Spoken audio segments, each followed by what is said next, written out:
Haleluya, haleluya. Mukama waffe yebazibwe. Mikwano gyaffe abatulaba amachaga leero ku Star TV. Lunaku lwa Sunday, manyi nti Mukama abadde mulungi gy'oli. Tukyali mu nnaku ez'okusinziza ewaka. Mwenna abatulaba nandigambye nti lunaku lwagenda mu church, naye olwokubanga tukyali mu nnaku zino ez'okuba ewaka n'amachachi tegannaggulwa, njagala kukulamusaako ate n'okukukubiriza nti wadde nga togenze mu church, sigala ng'owulira osoma Bayibuli, okuŋŋaana n'abaana ewaka, asaba n'abaana b'ewaka, n'okutulaba kaakati osobola okukola okubeera naffe, osobola okusalawo n'okubira mukwano gw'akasimu nga nti tusabe ffenna, tukole service ffenna, owulire ekigambo ffenna, tugabane ffenna. Haleluya, Mukama ajja kuwummisa. Nze omusumba Ssemugabi ababuuzaako amachaga leero nti mwasuze mutya. Ate nva ku kkanisa etibwa Miracle Revival Church, ndi mwami mufumbo, abaana b'obuwala n'ab'obulenzi n'omukyalo omu yalagirwa ebyawandiikibwa. Haleluya. Mbagala nnyo, mwebale okutulaba services zaffe zonna, mikwano gyaffe mwenna abeera ku Star TV essaawa zino ez'okumakya ennyo bwe ziti, naye ne musalawo okusookera ku ffe ekitiibwa n'ettendo tubidiza Katonda ku lw'obulamu bwo. Ekkanisa tutuusaako obuweereza buno bagiyita Miracle Revival Church eri Bbira, tusangibwa Bbira. Bbira nno kiri awo ova Masanafu, lawundi ya Masanafu ya Northern. Ovuga ku katono mu kikubo ekyo eky'ettaka kidda Sentema Road, gyasanga wali Shero empya, wali Shero, waliwo ne fakti, waliwo poliisi, wali Shero, wali ekyuma ekikola obuveera, emabega waabyo ekkanisa bagiyita Miracle Revival Church, awo esangibwa. Ojja kuba otulaba, osobola okusalawo otukubira ku ssimu, oba ennaku zino nga ziwedde osala okusalawo n'ovuga emmotoka yo n'ojja kyonna ky'osobola n'ojja ne tubeerako ffenna. Mukama ajja kuwanya omukisa. Tubaagala nnyo era tubasabira, y'ensonga lwaki tuli wano, y'ensonga lwaki tuli wano okuweereza ggwe eri obulamu bwo.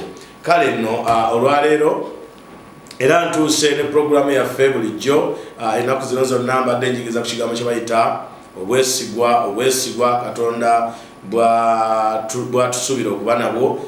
Naye olwaleero njagala kwogera ku busobozi obuli mu ggwe Katonda bwe yateeka mu bulamu bwo. Katonda bwe yali akutonda, mwana wa Katonda alina obusobozi bwe yateeka mu ggwe. Katonda yaba kusigala mwesigwa n'amanya nti nteeka obusobozi mu mwana wange asobole okuba nga atuukiriza ebyo bye mutondedde okubeera nga abikola. Kale katusabe, katugule n'okusaba, n'oluvannyuma n'ayogera gy'oli era n'atandika okugulira gy'oli. Kitaffe omulungi, twagala okwebaza mu linnya lya Mukama waffe Yesu omwana wa Katonda omulamu. Nkwebaza olw'amakya gano g'okoze Taata, gw'ogakoze n'omukono gwo. Tewali muntu yenna ayinza okwenyumiriza nti yakoze olunaku luno, naye ggwe kennyini mwene n'engalo yo gwotuukiriza olunaku luno era gwotukuumye, ayi Mukama. Kyenva nsaba olunaku olwaleero, Sande ya leero, ngiteeka mu mikono gyo Katonda taggwaawo. Abantu bonna abandaba, abantu bonna abampuliriza, Mukama wange, wayinza okuba waliwo abanyigirizibwa, wayinza okuba waliwo abalwadde, wayinza okuba waliwo abatalina ssanyu. Mukama nsabye gwe Katonda asanyusa emitima, Katonda awonya endwadde, Katonda anyiga ebiwundu by'omutima. Nsabye amachaga leero okikole Katonda taggwaawo. Sanyusa obulamu bw'abantu abo, famire eyo Mukama etalina mirembe, famire eyo eyita mu ntalo, famire eyo eyita mu kusoomoozebwa, famire eyo eyita mu kusika omugwa, gisisinkane n'omukono gwo ogw'amaanyi okuyita mu Kristo Yesu Mukama waffe. Tusabye n'okwebaza. Abantu bonna ne bagamba nti amiina era amiina. Eyo gy'oli addamu nti amiina. Mukama ajja kuwanya omukisa. Njagala kutegeeza amachaga n'agaleero, mukwano gwange gwandaba era ngoberera amachaga leero bwagobera programu zaffe ezibatusibwako aba Miracle Revival Church. Njagala kwogera ku busobozi amachaga leero Katonda bwe yateeka mu ggwe. Katonda bwe yakwesiga yaddira obusobozi n'abuteeka mu mwana w'omuntu. Waliwo obusobozi Katonda bwe yawa omwana w'omuntu nga teyabuwa nte, kankiddemu. Waliwo obusobozi Katonda bwe yateeka mwana w'omuntu nga teyabuwa ndiga. Waliwo obusobozi Katonda bwe yawa ekitonde kyonna ekiyitibwa omuntu naye nga teyabuwa byennyanja. In fact, ebyennyanja tebisobola kufuga muntu, ente tesobola kufuga muntu, embwa tesobola kufuga muntu, naye Katonda yaddira obusobozi bwe n'abuteeka mu mwana w'omuntu. yatwesiga okutuwa obusobozi bwe, yatwesiga okutukola mu kifaananyi kye, yatuwa obusobozi obwo obufuga ebintu. Haleluya, haleluya. Kiki lwaki oyinza okuba ng'olemererwa? Oyinza okuba tonnakozesa busobozi buli mu ggwe. Nabadde mbuulira ennaku ezo ne ngamba abantu nti Katonda yaddira obusobozi omuntu n'amuwa obusobozi obuwonya endwadde mu ye, obusooka okulwanyisa endwadde mu ye. Katonda bwe yali atonda omuntu yamuwa amaanyi munda mu ye okusooka okulwanya omubiri gwe okusooka ne gulwanyisa endwadde. Gugezaako nga tonnaguwa ddagala, gugezaako era guba gulemereddwa bulemererwa oguwa eddagala. Ne waliwo endwadde nnyingi nnyo ezirumba obulamu bwaffe, naye nga obusobozi Katonda bwe yateeka mu muntu ne ziwona. Nga tetunaba naziraba oluusi zizetomeze naddagala naye n'owona. Obusobozi Katonda yabuteeka mu mwana w'omuntu. Bwe kityo nno Katonda bwe yali atonda omwana w'omuntu okusinziira ku lubereberye, Katonda bwe yali atonda omwana w'omuntu yamuteekamu obusobozi. Yaddira obusobozi buno n'abusimba mu mwana w'omuntu. Ensi Katonda ng'amaze ogikola mu ngeri ye, mu kifaananyi kye, mu kumusanyusa, mu byonna buli kintu kyonna kye tulaba, naye n'addira obusobozi. Ebirala byonna teyabiwa busobozi, naye omwana w'omuntu n'amuwa obusobozi. Toyinza kulemererwa mwana wa Katonda bw'onookozesa obusobozi obuli munda mu ggwe. Toyinza kukaaba bw'onookozesa obusobozi obuli munda mu ggwe. Tulina abasajja bangi betutunulira mu byawandiikibwa mu bulamu buno obwewawandiikibwa oba mu byawandiikibwa muno ne tulaba nga bakozesa obusobozi okutaasa ebibuga, bakozesa obusobozi okuyamba ennyumba z'ewaabwe. Waliwo omuwala yagenda bugenzi na muloddokaali naye yakozesa ekiri mu ye okutaasa eggwanga eddambe lyali ligenda okuzikirira. Omuwala ono si yali asinga, si yali ow'amaanyi ennyo, waliwo abaali ab'amaanyi, naye yakozesa obusobozi obwali mu ye okubaako engeri gy'awonya abantu. Bw'osoma Lubereberye 2:6 etugamba nti Katonda nagamba tukole omuntu mu kifaananyi kyaffe, tukole omuntu mu kifaananyi kyaffe era mu ngeri yaffe. Haleluya. Tukole omuntu mu kifaananyi kyaffe era mu ngeri yaffe, afuge byonna bye tukoze, afuge byonna. Ekyo nno busobozi obwateekebwa omwana w'omuntu okufuga ebintu. Haleluya. Era bw'omanyi obusobozi bwe buli mu ggwe tewali kyotasobola. Ebintu ebisinga bitulemera bwereere, ebintu ebisinga bitutiisiza bwereere, naye obusobozi obuli mu ggwe bwakuwa okufuga ebintu byonna ebiri mu bulamu buno bw'ensi. Osobola okukozesa obusobozi obuli mu ggwe. Tera okugamba Lesite, waliwo ekigambo kyetera okugamba Lesite nga tubuulira kimusesa nnyo. Nayogera ekigambo kigamba nti omwami anaawasa omukyala anoonya busobozi. Era abantu abanoonya obunoonya omukwano mu kuwasa ebiseera ebimu balemererwa. Abanoonya obunoonya omukwano ebiseera ebisinga obubumba bugaana. Naye omuntu eyanoonya obusobozi bw'omuntu nti noonya mukyala alina obusobozi bwe buti ne bwe buti ne bwe buti, omukyala oyo afumba. Oba omusajja omukazi yanoonya obusobozi musajja oyo, omukazi oyo afumba. Lwaki? Kubanga yayimirira ku busobozi. Ensi enoonya busobozi. Tuli mu kaseera twagala kuyingira bya kampeyini na biki, naye abantu bagenda okuloonya ba MP abalina obusobozi. Tebanoonya pulezidenti atalina busobozi. Teri mukozesa anoonya muntu atalina busobozi. Abantu ekyebakozesa interview baba banoonya busobozi bw'omuntu bwekanawa. Anaasobola okukola kye tulina okukola, kye twetaaga okukola. Anaasobola okukikola nga bwe kiri. Katonda muggwe mwana wa Katonda mpuliriza amakyagaaliro yateekawo obusobozi nga gwosobola omukyala oyo, nga gwosobola omwana oyo, nga gwosobola amakaago, nga gwosobola woofiisi eyo. Kakati wuliriza, obanga Katonda yakuwa obusobozi obukola ekintu ekyo, oteekwa kuba mwegendereza, oteekwa kuba mukakamu, oteekwa kuba mukazi mwesigwa, mwe pozisoni ekuweereddwa. kubanga obusobozi bwebwo buli muntu alina kyasobola. Waliwo aweereddwa obusobozi nga yasobola okuyimba, ne wabaawo aweereddwa obusobozi ng'asobola okuba ebyobufuzi, ne wabaawo alina obusobozi bwabbe tebwenkanankana naye nga ffenna muffe Katonda yatuwa obusobozi. Osobola okubeera ng'oli mu ghetto naye ng'olina obusobozi obukola ekyenjawulo.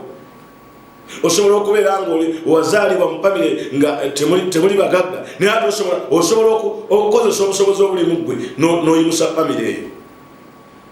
Oyinza okubanga w'oyimiridde, w'otudde, w'okolera waliwo ebikwetoolodde naye olina obusobozi obumalawo ebyo ebikwetoolodde by'olaba nga challenge mu bulamu. Obusobozi bw'obulina. Obusobozi tubeera nabo baana ba Katonda. Obusobozi tubeera nabo baweereza ba Katonda abandaba. Obusobozi tubeera nabo bannyabo abandaba makyagaalero. Olina obusobozi okukyusa embeera. Embeera ezimu ezijja mu bulamu zijja naye nga waliwo obusobozi Katonda bw'atuwadde okusobola okuziggyawo mu bulamu. Katonda yakwesiga nnyo, Katonda akwagala nnyo, Katonda mulamu gy'oli. Katonda yakuwa buli matiriyo, yakuwa buli kirungo kyonna ng'omwana w'omuntu. Buli kirungo kyonna weewunye. Empologoma omwana w'omuntu ayinza ogitya naye mu buyinza oba mu Katonda ebintu yakuwa iyi empologoma ogifuga. Haleluya. Yagamba nti munaalinyanga ku misota emikambwe tegibakolengako kabi, tegijjanga bakolako kabi.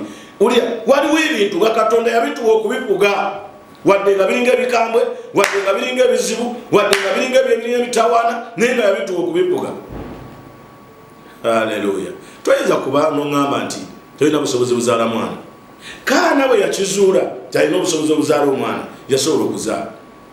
Newankubadde yali ayise mu bisoomooza, newankubadde yali ayise mu bizibu ebingi, newankubadde yali ayise mu baana ba Katonda abandaba makyagaalero. Olina obusobozi obuzaala kubanga ebyawandiikibwa bigamba ti mummwe temubeera mu kigumba, mummwe temugenda kuba mu kigumba. Obwo obusobozi buli mu ggwe, Katonda yabuteeka mu ggwe okusinziira ku byawandiikibwa, okusinziira ku ssemateeka etukuga okuva mu ggulu. Mu ggwe temuli kigumba. Bayibuli egamba etya? Tunaawolanga amawanga, tujja kuwola buwozi mawanga. Mu ggwe temuli kulemererwa, si nsonga kiki ekiyimiridde mu maaso go. Si nsonga ki ekiyimiridde mu maaso go. Nze nabagamba ntera bagamba abantu nti nze tosobola kunnwanyisa. Omusajja omu eyekkirizaamu n'azula nti alina obusobozi mu ye, ng'ensi yonna etidde, kabaka atidde, amagye gatidde, ebintu byonna bitudde, yali Dawudi. Yali Dawudi. Alina baganda be bamaanyi bajjeno mu magye, naye nga wuliriza yakasajja kano katono kajja ne kagamba nti Goliyasi yani bataddewo ki? Nti bataddewo anaakuba Goliyasi, oyo anaawasa omuwala wa kabaka, oyo anaaweebwa ekitundu mu bwakabaka, oyo anaaweebwa ebintu bingi mu bwakabaka. Naga nti kiki? Obwo obusobozi mbulina. N'avaayo nga buli muntu yenna amutunulira, atunulira akalenzi, kabaka n'akwata ebyambalo bye eby'entalo n'amwambaza. Dawudi nagati kabaka, bino si bye bimbanguza, obusobozi obumbanguza buli mu nze. Obusobozi obumbanguza tebuli wala, obusobozi obumbanguza buli mu nze. Bulinza mwana wa Mukama ndaba amakyaga n'akalero. Obusobozi obukuwanguza buli mu ggwe. Tebuli mba neighbor.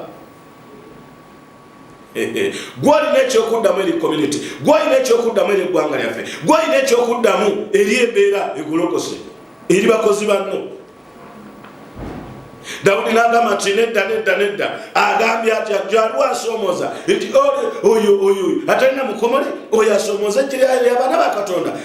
Nze nsobola. Buli muntu n'alaba Dawudi ayezowoddeyo, Dawudi eyasobodde. Kamba bulire, buli lw'oyimirira mu busobozi Katonda bwe yakuwa, buli lw'ogolokokera mu busobozi Katonda bwe yakuwa, avaayo n'amaanyi ge n'akwegattako n'akuwa obusobozi obutuukirize ekyo Katonda kyayagala otuukirize. Lwaki? Tuyimirire nnyo mu lubereberye eno 26. Katonda ng'amala atonda omwana w'omuntu, amuwa obuyinza okubuga byonna, amuwa obuyinza okuwangula entalo, amuwa obuyinza okulwana entale nene naziwangula. Erinnya lya Katonda omulamu lyebazibwe bakazi mwe basajja mwe abanda b'amakyagaleero. Lutalo ky'olugolokosa omusajja takyadda waka olwo lutalo mugwe mulimu amaanyi agaluwangula era ne lukakkana. Haleluya. Mugwe mulimu amaanyi agaluwangula ne lukakkana. Amaanyi gali mugwe. Era kankubulire abalwanyi b'entalo bonna basooka kuvumbula kunoonya buli mulwanyi yenna. Nze nali mulwanyi ne mukulu wa bikonde, naye buli mulwanyi yenna bwe bakuwa omuntu osooka kunoonya, ne bw'oba omusabo osooka kunoonya amaanyi ge galiwa. Haleluya. Obusobozi bw'omuntu ono buli ludda wa mukono kigwakubisa, akuba kikonde kikaaki, alwanyisa kikaaki. Haleluya. Tero gamba abantu nze tosobola kulwana nange nompangula kubanga nina byonna bisobola okukola bisobola okuntaasa okulwana. Haleluya. Nange singa naliwo omulembe gwa Dawudi nandivuddeyo nenga nti omusajja oyo musobola. Kambabulire Katonda bw'alaba omuntu avuddeyo okukozesa obusobozi bwe amuwanirira, amutaasa entalo, amuwa amaanyi. Waliwo amaanyi agamwegattako emabega ne geeyongera ku ye kubanga Katonda bw'ayimira yagamba nti ndabye omusajja alina omutima ogulinga ogwange ye Dawudi. Katonda talina batiitiizi, Katonda talina ababagamba tebisoboka, Katonda alina ababagamba tebisoboka. Oba enkuba enjala gyeri, oba omusana gyeguli, oba coronavirus waali, waliwo abazimba, waliwo abawasa. Ate botawasiza wano oliwasizaawo omukolo gw'abantu 15 olinda gwa lukaaga gwalemadde ate kakati okunya omukisa. Obusobozi buli mugwe, buli mugwe. Nze ngamba abaana ku kyaki obusobozi buli mugwe. Obusobozi bw'obwo bw'ogenda okukozesa mukazi gwe, musajja gwe andaba amakyaga n'agaleero owangula ekyo ekibadde kiyimiridde mu maaso go. Lusozi ki? Tewali olusozi luwanvu Katonda lwatatambaala. Kasitaala bangu osobola. Kasitaala Bayibuli eyogera ku baana ba Isirayiri. Bayibuli egamba nti Miriya byali batambula bali mu lugendo ne balaba olusozi lwali luwanvu. Mazima ddala olusozi lwali lunene. Ebyawandiikibwa bigamba nti nga olusozi lunene ne balutunuulira. Nene balutunira bati nene bakuna obusobozi mu bo ne batandika okutambula. Bayibuli egamba nti Bamiriya baatuuka emitala w'eri ne babuuza olusozi olwali wano lwalagawa. Olusozi olwali wano lwalagawa. Bwe twogera ku lusozi mu Bayibuli oba mu ngeri ey'omwoyo twogera ku bizibu by'osanga mu bulamu. Bwe twogera ku lusozi twogera ku bizibu by'osanga, ebisoomooza mu bulamu by'osanga. Naye amaanyi agabiwangula gali mu ggwe. Gwosalawo bikome, gwosalawo byeyongere, gwosalawo bivaamu ntya. Erinnya lya Katonda omulamu lyebaze. Amaanyi ago gali mugwe. Katonda yagateeka mugwe era obusobozi obwo bukolera mugwe. Katonda bwe yali akukola yaddira obusobozi n'abuteeka mugwe. Mugwe teyateeka mu bunafu.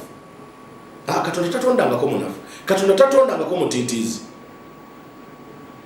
Obunafu si mugabo gwaffe. Okutya si mugabo gwaffe. Okukaaba si mugabo gwaffe. Wakati w'okukaaba ng'okaaba noonya amagezi, kozesa obusobozi obwakuweebwa muve mu mbeera eyo. Haleluya. Njala okwebaza Katonda lwa bannayuganda mu nnaku zino ezifaanana bwe ziti. Abantu batandise okukozesa obusobozi. Waliwo bensanga bati ne muduka zabasaddemu ennaanansi oba yalina dduuka baaliggala tajja kubeera awo kaaba. Kakozesa obusobozi obulala agende mu maaso. Tukozesa obusobozi obulala. Nabwe tetwalina pulogulaamu eno ku TV. Tetwagirira.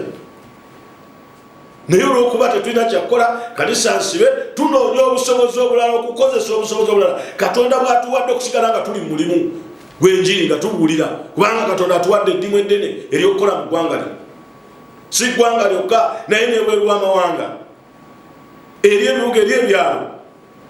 kozesa obusobozi Katonda bwakuwadde. Lekera okwekubagiza, lekera okaba sasoma sali bwenti sakola bwenti tetwazalibwa bagagga zibbe tuli mu gavumenti bibeeko lekera okwewolereza. Kozesa obusobozi bw'olina oyiye obe mu mbeera. Erinnya lya Mukama waffe lyebazibwe. Kozesa obwo obwesigwa Katonda yakwesiga n'akuwa obusobozi bwe. Olunaku lumu Kamwappa w'abasajja talantas n'abawa n'agenda abawadde obusobozi naye abamu tebamanyi kozesa. Mukama waffe ali kakati twatwegikozesa obusobozi abukuwadde, entandikwa agikuwadde, amagezi agakuwadde, ekisa kikuwadde, ettaka alikuwadde. Oba bagaddewo Kampala tokyakola, genda mu kyalo gira osimba emmwanyi. Kozesa obusobozi obwo. Kozesa obusobozi obwo.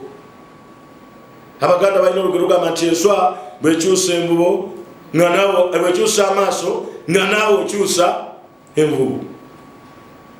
Ebintu bikyuse ye. Njagala kwebaza ababooda abamu basangayo basibireko emboga basibireko mukole bwe mutyo wamma mwebale nnyo.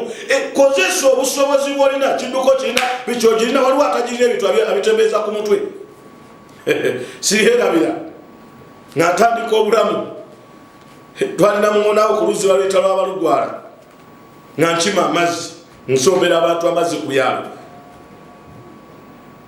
Naye nalina mama yampa kapito wa bidomola 4 yampa kapito yali wa bidomola 4 nekozesa obusobozi obwali mu nyumba bw'ebidomola 4 netandika okusomba amazzi nga ngasombera abantu ku kyalo. Haleluya. Nga nsomba amazzi okunamumodoku amazzi lugajeno wansi kati nozali bypass oluzi luli ku nozali kwenye kati kwelikoma. Naye nasangako abagagga abali kuluza abakolerako, abali kuluza abagagga waliwo yalina ekigaali, waliwo yalina beringi, waliwo yalina eggaali. Abo baali bagagga kunze. Nesitunulira bugagga bwabwe, eggaali sigirina, ekigaali sikirina, beringi sigirina, nendina ebidomola n'amaanyi n'emikono natandika okukola nenkozesa obusobozi bwange. Gwe oyinza kibala oyinza kikeza nti nasomba ku mazzi natunda amazzi ate uliza nakwata $2 n'ebisirwa n'ebyambusa n'ebirekawo nezono n'ebirala bebituusa kwera n'ebyongerayo abalala nga noonya abazimbe ebizimbe nembawo amazzi nga nkozesa obusobozi nfuna emmere. Era ebiseera ebyo byali bibi nnyo kubanga ebiseera byali bizibu nnyo mu bulamu bwaffe nga famire. N'ekiseera ze nakolanga nenyimirizangawo awaka, nenyimirizangawo taata yali talina mulimu, mama yali talina mulimu, nesobola okuyimirawo ne baganda bange nga nkozesa amagezi Katonda ge yampa n'obusobozi Katonda bwe yampa. Katonda tatuwangako bintu kulera ngalo. Kozesa obusobozi obwo. Eyo pati gy'olina ewaka eyo esobola okulunda enkoko 10. Waliwo omusajja yafa naye yansanyusanga nnyo yagambanga ti omuganda n'ogenda mu katale n'ogula enkoko nganda enkoko eyitambuzaawo. Sajja yafa yali alina ebigambo byali birungi nnyo naye yali nga kyatugamba yatatujerega yali yatugamba kukozesa busobozi Katonda bwe yatuwa. Waliwo ebintu Katonda bye yatuwa nga tebetaaga mmere, tebetaaga kugula kyacu, ojja kuta enkoko erye etambule erye. Haleluya. Njagala kumaliza nga njagala kujjukiza nti Katonda asigadde bulijjo mwesigwa. Naawe sigala bulijjo ng'oli mwesigwa. Muyambe okozesa obusobozi obwo. Kigenda kuba kizibu nnyo okutuuka mu ggulu obanja ebintu Katonda naye nga yali yabikuwa n'otabikozesa. Bassebo ne bannyabo mwebale nnyo okumpuliriza. Njagala tusabeko ffenna amakya ga leero. Abalwadde njagala okukwata wakuluma. Njagala okkiriza owanike omukono, kwata wakuluma omukono omulala oguteeke oba waggulu oba mu kifuba oyagadde ku ebifo ebibiri Katonda agenda kusisinkana. Kitaffe nannyini ggulu n'ensi njagala kwebaza olw'ekigambo kye mbadde njogera eri abaana bo. Mazima gwe Katonda eyampita, gwe Katonda eyannonda. Ayi Katonda ataggwaawo. Wannonda nkuweereze. Nange kyenva nnimirira mu maanyi, mu mafuta, mu buyinza obwampeebwa okulangirira eddembe n'obusobozi bwe wateeka mu baana bo okutandika okukola mu linnya lya Yesu. Ddala wabeesigira n'obaagala. Ekisa kyo kyabeera nawo kibadde nabo. Katonda atagwawo nkwegalira leka ozibula amaaso g'omukazi oyo, ozibula amaaso g'omusajja oyo, ozibula amaaso g'omulenzi oyo, ozibula amaaso g'omuvubuka oyo, alabe mu linnya lya Yesu Omwana Katonda omulamu. Obusobozi bwonna obwateekebwa mu ye nga ebimu abadde abikaaba naye nga bimu biri mu ye, taata nsabye olwaleero obulokose ekisa ekyo mu bulamu bw'omuntu oyo amakya ga leero. Nsaba amaka gaabwe ogakuume, abaana baabwe bakuume, emirimu gyabwe ogikuume Mukama. Waayo abakazi n'abasajja ideas ezivaamu obusobozi bwateeka mu bo bagende babikole mu linnya lya Mukama waffe Yesu. Nsabidde abalwadde abalina ebifuba, abalina kansa, abalina pressure, abalina siriimu, abalina embuto eŋŋumba, abalina amabanja, abalina ebizibu ebinene, abalumizibu emisujja, obawonye amakya ga leero. Nsumulula amafuta n'omusaayi gwa Yesu kaakano gusumule gugwe ku bantu abo mu linnya lya Yesu Omwana Katonda omulamu. Ssebo twala ekitiibwa kubanga abantu bano bagenda kujulira nga bagamba nti bawonyezeddwa. Leka ekitiibwa n'ettendo bikuddire Katonda abeera omulamu gw'atuula mu ggulu. Taata kitiibwa n'ettendo tubikuddiza amakya gano aga leero okuyita mu Kristo Yesu Mukama waffe. Tusabye n'okwebaza abantu bonna gye bali bagamba nti amiina. Kakati wuliriza, oyinza okwagala okutukubira ku ssimu yaffe.